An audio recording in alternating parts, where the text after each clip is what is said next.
नमस्कार student, Gurugram teacher training college Chak 5 Belam में आपका स्वागत है।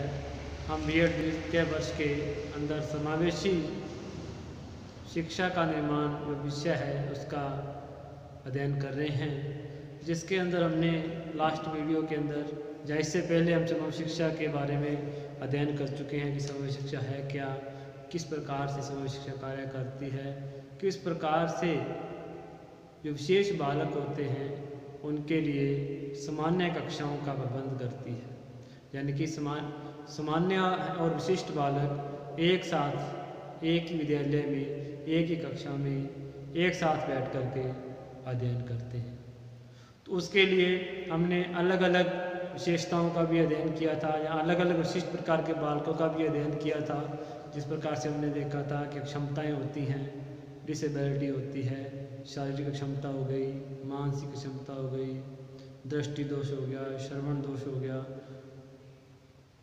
तो सामाजिक अपवंचितता भी हो गई, सामाजिक रूप से जो अपवंचित बालक हैं, जहाँ सांस्कृतिक विभिन्नता भी इसके अंदर अपने एक प्रकार से आता है कि किसी एरिया के अंदर सांस्कृतिक विभिन्नता है, वो कहीं ना कहीं उस अक्षमता को दर्शाती है कि जिस प्रकार से उसके अंदर सांस्कृतिक विभिन्नता के तहत क्या है वो बालक उस क्षेत्र के अंदर जो बहु संस्कृति होती है, वहाँ जो अलग संस्कृति है वो इतना विकास नहीं कर पाती। इसके आधार पर भी हमने विभिन्नताओं का भी अध्ययन किया था।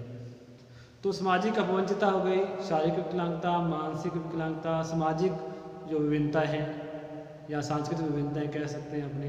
तो इस प्रकार से हमने कई विभिन्नताओं के आधार पर एक समावेशी शिक्षा का निर्माण करने का प्रयास किया, जहाँ समावेशी शिक्षा के आधार पर उसे किस प्रकार से वो सामान्य कक्षा के अंदर अध्ययन करता है, तो उसके लिए किस प्रकार की सुविधाएं दी जानी चाहिए, जहाँ शिक्षक को क्या क्या कार्य करने चाहिए ताकि वो बालक क्या है सामान्य कक्षा के अंदर अध्ययन कर सके और सामान्य के साथ वो क्या है सामान्य विद्यार्थियों के साथ वो क्या है अपने अध्ययन करते हुए अपना सर्वांगीण विकास कर सके, शैक्षणिक विकास भी कर सके, उसका मानसिक विकास भी हो सके और उसका नैतिक, सामाजिक, आध्यात्मिक सभी प्रकार का विकास हो सके। वो अपनी योग्यता के अनुसार जो उसका अधिगम का उच्च स्तर है उसको प्राप्त कर सके, यानी कि जितनी वो योग्यता रखता है उसका उतना वो अधिगम कर सके। इस प्रकार का के अध्ययन का या इस प्रकार के अधिगम का प्रयास उसमें किया जाता है। तो समावेशी विद्यालयों के लिए एक समावेशी पाठ्यक्रम का होना आवश्यक है। तो हमने जो लास्ट वीडियो में एक समावेशी पाठ्यक्रम का अध्ययन किया था कि समावेशी विद्यालयों के लिए एक समावेशी विद्यालय पाठ्यक्रम होगा जिसके अकॉर्डिंग वो बालक अपने अधिगम स्तर को उच्च बनाएगा या अधिगम स्तर अपने विकास अपना सर्वांगीण विकास करेगा। तो समावेशी पाठ्यक्रम के अंदर अपने उसका अर्थ पढ़ लिया था, परिभाषाएं पढ़ ली थी, उसके बाद में हमने उसकी विशेषताएं देखी थी। विशेषता को यदि हमने संक्षिप्त रूप में देखने का प्रयास करें तो हमने देखा था कि क्योंकि जो पाठ्यक्रम है समावेशी पाठ्यक्रम है वो एक समावेशन लिए हुए है। समावेशन किस प्रकार का? विभिन्न प्रकार की विभिन्नताओं का या विशेषताओं का, जैसे कि वो सामान्य बालक के लिए भी उपयोगी होगा, वो प्रतिभाशाली बालक के लिए भी उपयोगी होगा, वो पिछड़े बालक के लिए भी उपयोगी होना चाहिए, है ना। वो अक्षम बालकों के लिए भी, जो अक्षम बालकों के अंदर शारीरिक विकलांगता आती है, मानसिक विकलांगता आती है और उसके अंदर अपने दृष्टि दोष है, श्रवण दोष है, वाणी दोष है, इस प्रकार की जो अक्षमताएं आती हैं उनके लिए भी वो उपयोगी होना चाहिए ताकि वो भी अपने अक्षमता के होने के बावजूद भी वो अपने अधिगम स्तर को उच्च बना सके। तो हम कहते हैं कि जो समावेशी पाठ्यक्रम के अंदर सामान्य और शिष्ट दोनों बालकों के अधिगम स्तर को ध्यान में रख करके बनाया जाता है। तो इसका मतलब वो जो पाठ्यक्रम है वो बहुत ही व्यापक हो जाता है क्योंकि उसमें प्रत्येक बालक की विभिन्नताओं को ध्यान में रख करके उसको बनाया जाएगा। उसमें प्रत्येक बालक के लिए कुछ ना कुछ उपयोगी होगा, वो सभी प्रत्येक बालक की रुचि और योग्यता को ध्यान में रखेगा तो उसके अंदर अधिक व्यापकता आ जाएगी। तो सबसे पहले जो विशेषता थी अपनी व्यापक विशेषता थी कि इसका व्यापक पाठ्यक्रम होता है। फिर अपने परिवर्तनशील पाठ्यक्रम है क्योंकि प्रत्येक बालक के अंदर अलग अलग रुचि है, योग्यता है, उसकी विशेषताएँ अलग है, उसकी जो अक्षमता है वो अलग अलग हैं।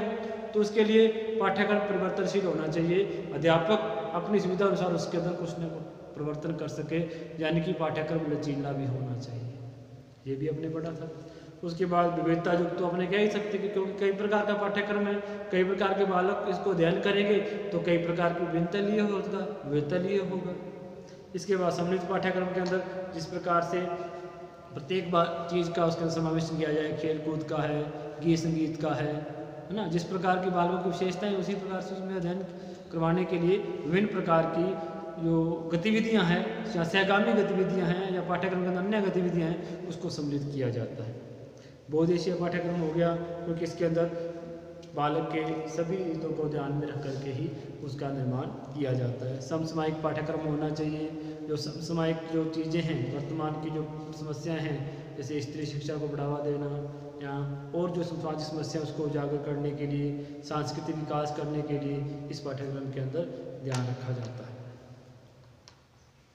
आधुनिक पाठ्यक्रम है, मनोवैज्ञानिक पाठ्यक्रम है, ये चीज़ें क्योंकि मनोवैज्ञानिक जिस प्रकार से मनोविज्ञान ने शिक्षा के अंदर जब आया है, जहाँ उसमें पैर रखा है, तो अब की जो शिक्षा मनोविज्ञान के आधार पर होने लगी है। तो कहने का अर्थ है मनोविज्ञान के आधार पर ही शिक्षा होनी चाहिए। बालक की रुचि और योग्यता का ध्यान रखा जाए, उसकी एज का स्तर का भी ध्यान रखा जाए, उसकी एज के अकॉर्डिंग शिक्षण विधियों का उपयोग करना, नवाचारों का उपयोग करना, इस प्रकार की बातों जो होती हैं उसके अंदर हम मनोवैज्ञानिक पाठ्यक्रम के अंदर लेते हैं। इस प्रकार से सभी विद्यालयों के अंदर क्या है अध्ययन करवाया जाए।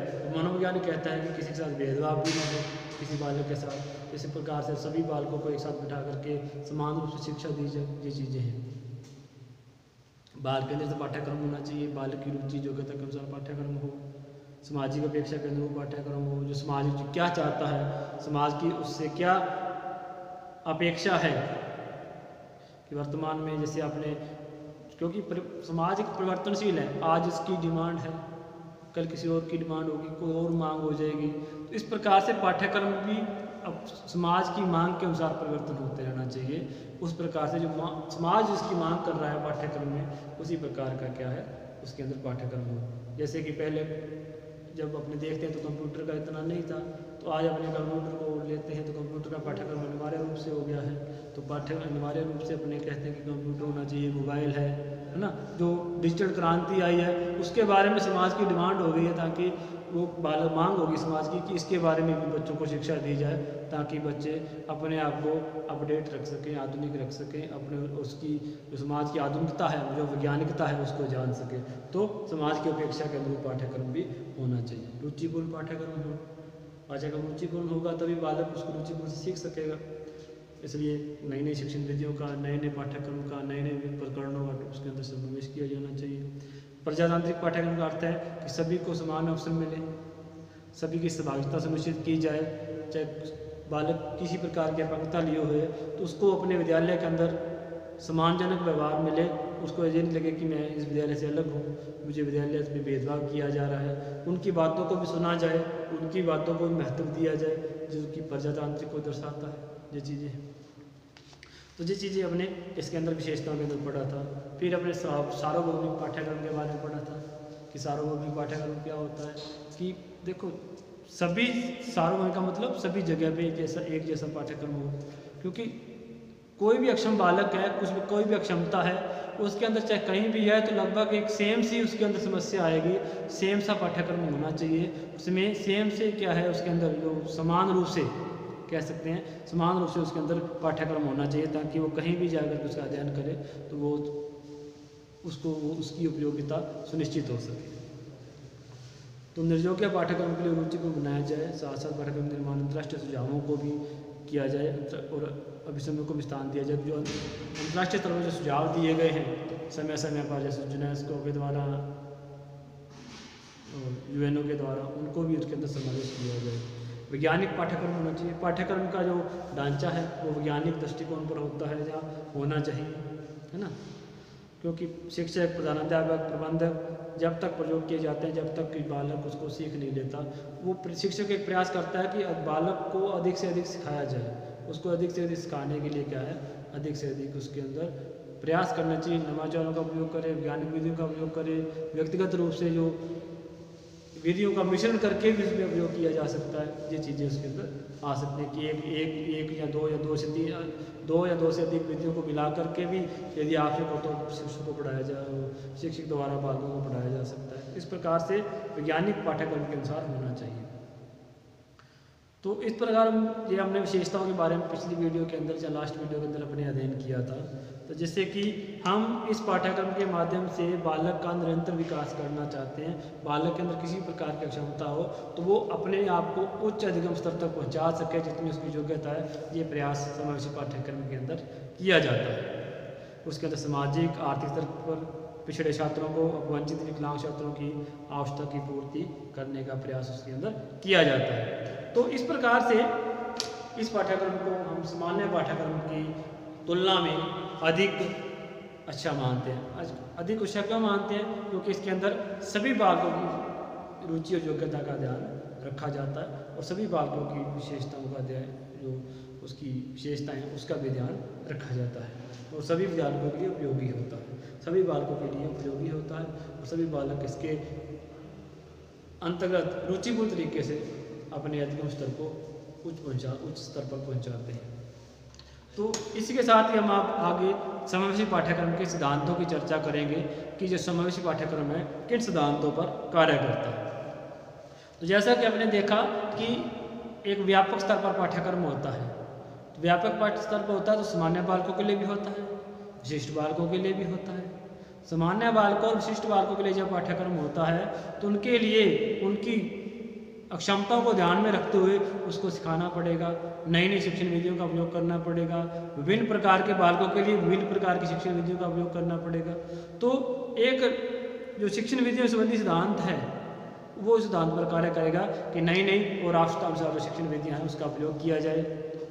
कुछ विधियाँ जो परंपरागत रूप से चली आ रही उनका उपयोग किया जाए, कुछ विधियाँ शिक्षक द्वारा निर्माण की जाए उसका उपयोग किया जाए, और एक या एक से अधिक विधियों को मिला करके भी यदि बालक को सिखाया जा सकता है तो उसको भी हम उसका उपयोग कर सकते हैं। तो इस प्रकार से हम शिक्षण संबंधी जो विधियाँ हैं उसका भी प्रयोग किया जाना चाहिए। तो आप अपने लिख सकते हैं समावेशी पाठ्यक्रम के सिद्धांत। तो पहला है शिक्षण विधि संबंधी सिद्धांत। शिक्षण विधि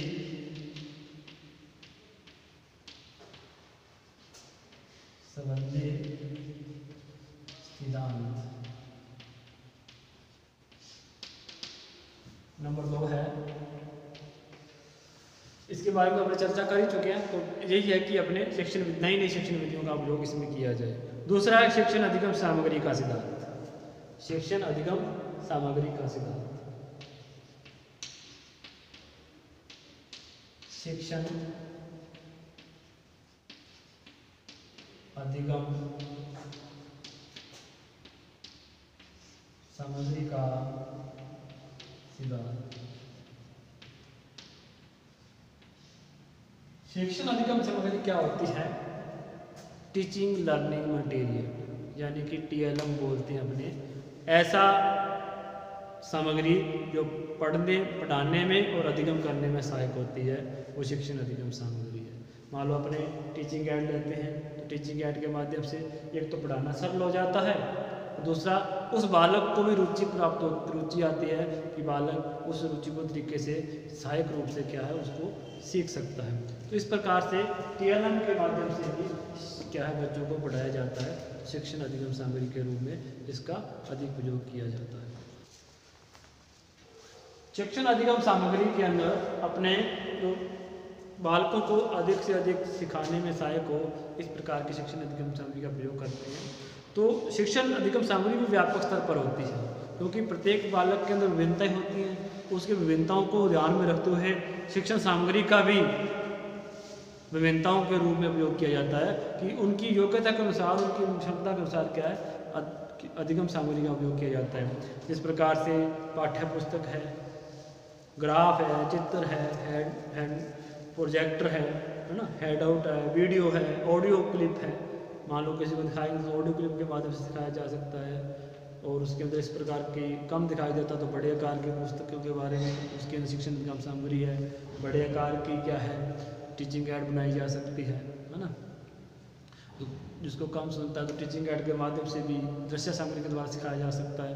तो इस प्रकार से शिक्षण सामग्री हैं उसको भी भिन्नता लिए होती है। तो विभिन्न प्रकार की शिक्षण विधियों के माध्यम से बच्चे को सिखाया जाता है। तो गीत संगीत के अंदर रुचि है तो उसके माध्यम से भी क्या है उन चीज़ों का उपयोग करते हुए बच्चों को सिखाया जा सकता है। खेल विधि के खेलने के अंदर अपने टीएलएम है तो उस खेलने के लिए भी अपनी एक सहायकता के रूप में अपने उसका उपयोग कर सकते हैं, सहायक सामग्री के रूप में। खेल विधि से भी अपने या खेल की सामग्री के माध्यम से सिखाया जा सकता है।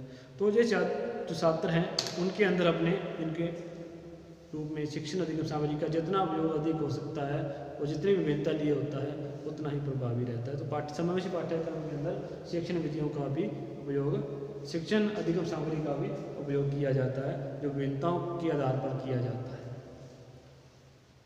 तो इसमें यही है कि अधिगम सामग्री का उपयोग विविध रूपों में किया जाता है जिससे कि छात्रों का अधिगम स्तर उच्च हो सके और वह स्थायी बना सके, कि अपने ज्ञान को स्थायी बना सके। इस प्रकार का ज्ञान जो कि स्थायी बन सके पाठ्य पुस्तक के माध्यम से, दृश्य सामग्री के माध्यम से, श्रव्य दृश्य दोनों माध्यम से भी हो सकता है।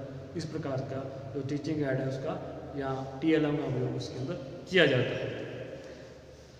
तीसरा है शिक्षण अधिगम प्रक्रिया संबंधी सिद्धांत।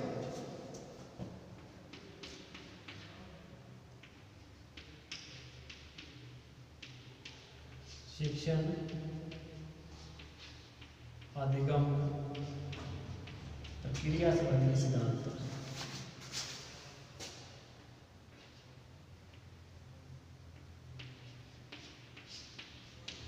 प्रक्रिया संबंधी सिद्धांत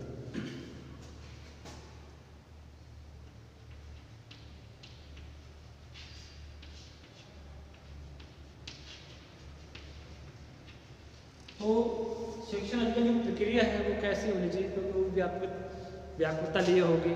क्योंकि शिक्षण अधिगम की जो प्रक्रिया है वो प्रत्येक बालक को ध्यान में रख करके अपनाई जाएगी कि प्रत्येक की बालक की विभिन्नता है। सामान्य बालक की आवश्यकताएं अलग है, विशिष्ट बालक की आवश्यकताएं अलग है। उस विशिष्टता के आधार पर भी वो सामाजिक रूप से पिछड़ा बालक है, वो सामाजिक रूप से सांस्कृतिक रूप से पिछड़ा बालक है, शारीरिक रूप से पिछड़ा बालक है, मानसिक रूप से पिछड़ा बालक है। तो उसकी जो पिछड़ेपन के आधार पर जो शिक्षण अधिगम की प्रक्रिया है वो भी क्या है अलग अलग होगी। तो इस प्रकार से हम कह सकते हैं कि इसमें जो शिक्षण अधिगम प्रक्रिया है वो प्रभावी हो, योगी हो, इस प्रकार से होना चाहिए। और जिसमें सभी छात्रों का जो अधिगम स्तर है वो उस स्थिति पर पहुंच जाता है जिसकी अपेक्षा छात्रों के लिए की जाती है। इसके साथ छात्रों को पूर्ण सहभागिता को भी इसमें महत्व दिया जाता है कि बालक अपने आप में सभी विषयों में सभी चीज़ें साथ साथ करके और सहभागिता सुनिश्चित की जाए कि वो अपने विद्यालय वातावरण में, विद्यालय की कार्य प्रणाली के अंदर भाग लें, विद्यालय के जो कार्य होते हैं या विद्यालय के अंदर अपनी सहभागिता सुनिश्चित कर सके, कोई बालक अलगाव की स्थिति में न रहे। इस प्रकार की चीज़ें हैं। तो शिक्षण अधिगम प्रक्रिया में ये प्रयास किया जाता है कि प्रत्येक बालक के विचारों को महत्व दिया जाए, वो कहीं ना कहीं अपने आप को पार्टिसिपेट कर सके, अपने आप का भाग ले सके। इस प्रकार से सहभागिता उसकी सुनिश्चित की जाती है। तो उसके विचारों को भी सुना जाता है, उसके विचारों को महत्व दिया जाता है। छात्रों की पूर्ण सहभागिता होती है, शिक्षण अधिगम प्रक्रिया में रुचि उत्पन्न होती है। इस प्रकार की रुचि से सहभागिता का सिद्धांत पूर्ण रूप से प्रभावी होता है। तो यही बात है कि शिक्षण अधिगम प्रक्रिया प्रभावी होगी जिससे कि बालक अधिक से अधिक अधिगम कर सकेगा और वो अपने आप को अलगाव की स्थिति में नहीं समझेगा, विद्यालय के कार्य प्रणाली में अपने आप को बिजी रखेगा या अपने आप को सहभागिता सुनिश्चित करेगा। तो निश्चित रूप से वो अधिक से अधिक अधिगम कर सकेगा। तो अधिगम शिक्षण प्रक्रिया इसमें विभिन्नता लिए भी होती है और प्रभावी होती है, प्रत्येक बालक का ध्यान रखा जाता है। आगे है पाठ्यक्रम सहगामी क्रियाओं का सिद्धांत।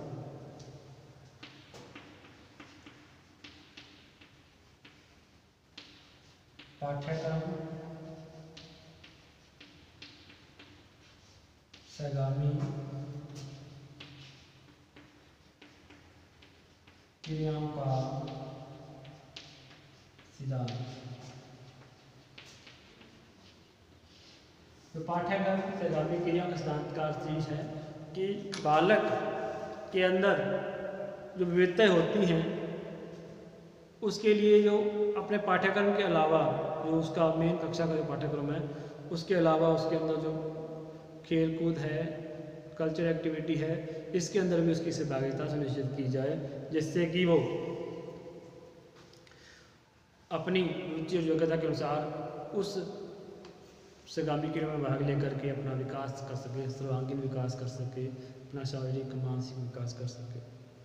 तो सहगामी क्रियाओं का भी निर्धारण करना चाहिए, सुनिश्चित करना चाहिए कि प्रत्येक छात्र इन क्रियाओं में सहभागिता रूप से प्रदर्शित कर सके और छात्रों में निहित प्रतिभाओं, जो उसकी जो प्रतिभाएं हैं, क्योंकि सहगामी क्रियाएं अलग अलग होंगी, शारीरिक सहगामी क्रियाएं हैं, मानसिक रूप पर जो निर्भर करती हैं वो भी होंगी, और उनके अकॉर्डिंग जो भी उसकी रुचि और योग्यता के अनुसार जो भी उसकी जो अंदर की आंतरिक जो प्रतिभा छिपी हुई है वो कहीं ना कहीं उस सहगामी क्रियाओं से बाहर आएगी और उसको एक दिशा मिलेगी कि मुझे किस प्रकार से जाना है या किस रूप में किस रास्ते पे चलना है, किस उसकी जो रुचि है उसके अकॉर्डिंग वो अपना कार्य कर पाएगा।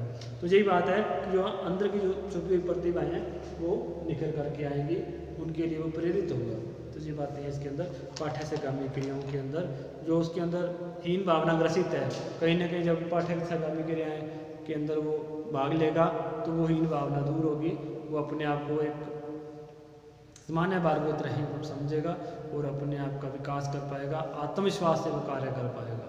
तो मेन रूप से आत्मविश्वास पैदा करना और आत्मविश्वास होना बहुत बड़ी चीज़ है। विकलांगता को दूर करने में सबसे बड़ा जो रोल है वो आत्मविश्वास का है, कि विकलांगता से बड़ी विकलांगता हीन भावना है, कि यदि हीन बालक विकलांग बालक का यदि हीनता से ग्रस्त हो गया, हीन भावना से ग्रसित हो गया, तो वो चाहते हुए भी, योग्यता रखते हुए भी कुछ नहीं कर पाएगा। और विकलांग बालक के अंदर यदि आत्मविश्वास है तो कहीं ना कहीं अपने अधिगम स्तर को उच्च लेवल तक पहुंचा सकता है। तो यही कहा जाता है कि हीन भावना विकलांगता से भी बड़ी है। ठीक है, ये चीज़ें हैं। नेक्स्ट है जीवन कौशल संबंधी सिद्धांत।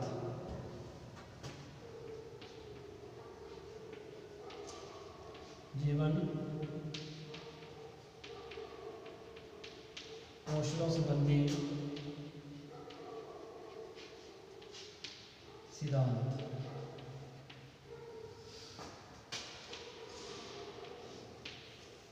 देखो, जीवन के अंदर जीवन निर्वाह के लिए विभिन्न प्रकार कौशलों की आवश्यकता होती है। जीवन निर्वाह के लिए जो जीवन के अंदर जो स्किल है उनके लिए भी पाठ्यक्रम की जो सामूहिक पाठ्यक्रम में बहुत बड़ी भूमिका है।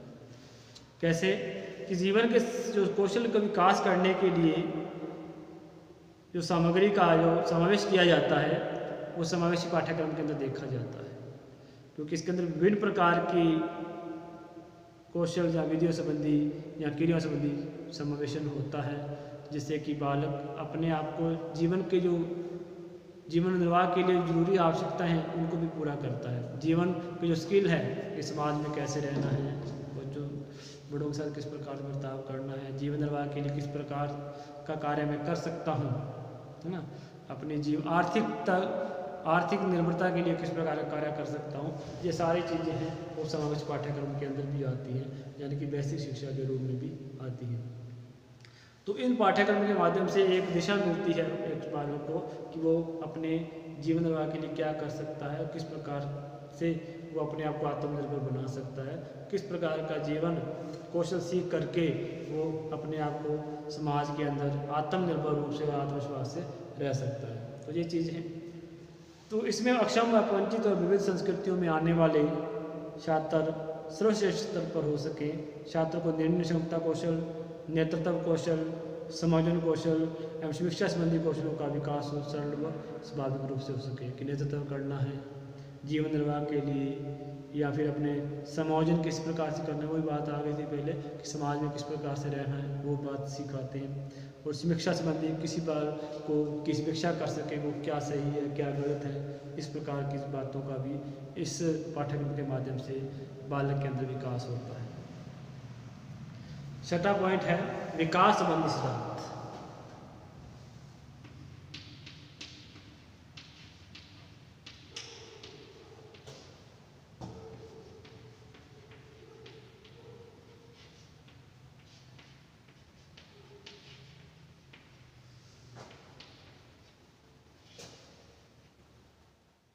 तो विकास संबंधी सिद्धांत का अर्थ यही है कि बालक के अंदर इस पाठ्यक्रम के माध्यम से, समावेशी पाठ्यक्रम के अंदर बालक में सभी प्रकार के विकास के लिए ध्यान दिया जाता है। उसमें सर्वांगीण विकास, उसका नैतिक विकास, उसका सामाजिक विकास, उसका शारीरिक विकास और सभी विकास पर ध्यान दिया जाता है और इसके अंदर सभी बिंदुओं का समावेश इसके अंदर किया जाता है। तो ये एक सर्वांगीण विकास और व्यक्तिगत विकास दोनों का ही रूप होता है इसके अंदर, क्योंकि बालक के अंदर विभिन्नता होती है और प्रत्येक विभिन्नता के आधार पर उसमें व्यक्तिगत विकास किया जा सकता है कि उसकी रुचि योग्यता को ध्यान में रख करके कितना वो विकास कर सकता है। उसके बाद क्या है, सामाजिक विकास, नैतिक विकास हो सके, आध्यात्मिक विकास हो सके, सामाजिक विकास और मनोवैज्ञानिक यानी कि मानसिक विकास भी उसके अंदर हो सके। तो इन चीज़ों का जो समावेश है उसके अंदर किया जाता है। तो जो इस समावेशी पाठ्यक्रम के अंदर व्यक्तिगत विकास और सर्वांगीण विकास दोनों का ही सिद्धांतों का अनुकरण किया जाता है कि सामाजिक विकास भी हो सके, उसका व्यक्तिगत विकास जितना संभव हो सके, इस प्रकार का प्रयास इसके अंदर किया जाता है। तो कहने का अर्थ है कि नैतिक, सामाजिक, शारीरिक, मानसिक आदि जो आध्यात्मिक विकास है वो इस पाठ्यक्रम के माध्यम से संपन्न किए जाते हैं और प्रयास किया जाता है कि बालक का सभी सर्वांगीण विकास हो सके और सभी स्तरों पर वो जितना भी हाई लेवल तक जा सकता है, आध्यात्मिक स्तर पर ऊँच जा सकता है, वो उसको पहुंचाया जाए, जिससे कि वो सामान्य बालकों के साथ आत्मनिर्भर रूप से रह सके। तो आज अपने इसके 6 पॉइंट किए हैं। शिक्षण नीति संबंधी सिद्धांत, शिक्षण अधिगम संबंधी सिद्धांत, शिक्षण अधिगम प्रक्रिया संबंधी सिद्धांत, ये प्रक्रिया किस प्रकार की होनी चाहिए, पाठ्यक्रम से गामी क्रियाओं का समावेश होना चाहिए, जीवन कौशलों के संबंधी सिद्धांत है, जीवन कौशल उसके अंदर नैतिकता का है या नेतृत्व का है या उसके अंदर समायोजन का है, जीवन निर्वाह का, इस संबंधी कौशलों का भी इसके अंदर समावेश किया जाता है। विकास, सर्वांगीण विकास की बात की जाती है, व्यक्तिगत विकास की बात की जाती है, तो दोनों को ही अनुकरण इसके अंदर किया जाता है। तो इस प्रकार से मैं जो आज 6 बिंदुओं के अलावा जो नेक्स्ट जो इसके अंदर जो सिद्धांत है उसकी चर्चा हम नेक्स्ट वीडियो के अंदर करेंगे। तब तक के लिए नमस्कार, धन्यवाद।